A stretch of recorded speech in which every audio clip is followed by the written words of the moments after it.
कमलेश जी, आपने छठे स्टेप का नाम बताया क्वेश्चनिंग।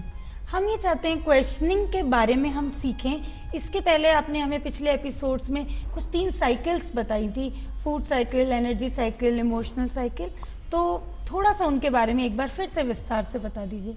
हाँ बिल्कुल, पिछली बार जब हम सॉलिडिफिकेशन पे बात कर रहे थे और हमारे जो नए दर्शक या पहले भी जो दर्शक इस प्रोग्राम पहले एपिसोड को देख चुके हैं वो भी जानना चाहेंगे कि ये जो फूड साइकिल, इमोशनल साइकिल और एनर्जी साइकिल है, ये हमारे जीवन पे बहुत गहरा प्रभाव रखती हैं। फूड साइकिल से मेरा मतलब है कि हम क्या खाते हैं, दूसरा इमोशनल, किस तरह के भाव हमारे भीतर चलते हैं, और जो ऊर्जा का हमारा स्तर है वो क्या है।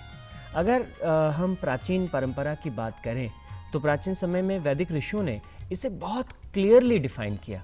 उन्होंने कहा कि इंसान के पास एक नहीं बल्कि 3 अलग अलग तरह के शरीर हैं।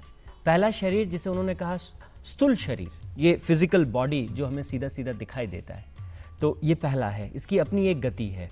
स्थूल शरीर जो छोटी छोटी कोशिकाओं से मिलकर बनता है, और ये कोशिकाएं जो भोजन हम अपने आसपास से, जो फूड अपने आप को देते हैं, उसी से निर्मित होता है। आपको जान के आश्चर्य होगा, जो हमारे दर्शक हैं, कि एक साल में 98% जो शरीर के कोशाणु हैं, जो कोशिकाएं हैं, वो बदल जाती हैं। जो शरीर आपको स्थिर दिखाई दे रहा है वो शरीर लगातार अपने आप को बदल रहा है। पेट के जो भीतर की लेयर्स होती हैं वो करीब 5 दिन में पूरी की पूरी चेंज हो जाती हैं। हमारी जो त्वचा का जो ऊपर का भाग है, 1 महीने के अंदर अंदर ये पूरा रिप्लेस हो जाता है।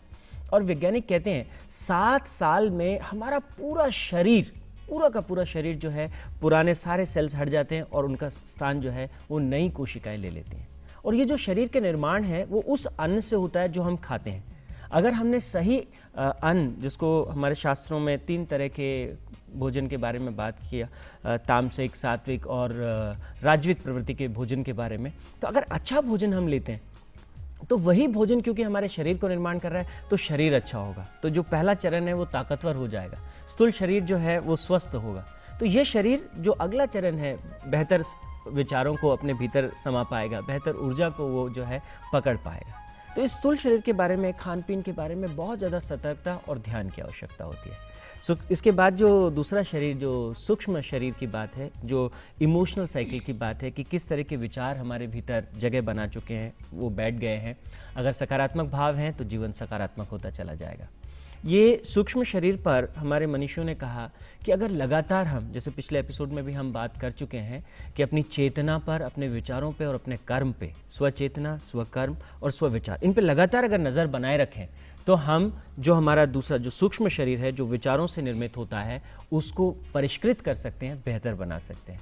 और साथ ही साथ जो तीसरा शरीर है, जिसे कारण शरीर कहते हैं, और वो पूरी तरह से ऊर्जा से बना हुआ है। आप देखिए, ये कोशाणु, जीवाणु सब यहीं रहता है। आदमी का जब शरीर मृत हो जाता है तो कुछ ऐसी शक्ति है जो उसमें से निकल जाती है, और उसी शक्ति से निर्मित होता है कारण शरीर। अगर हम रोज़ प्रार्थना के द्वारा, ध्यान के द्वारा अभ्यास करें तो हम उस आत्म तत्व को विकसित कर सकते हैं, जो कि हमारी भीतरी शक्तियों के विकास में बहुत ही महत्वपूर्ण भूमिका निभाता है।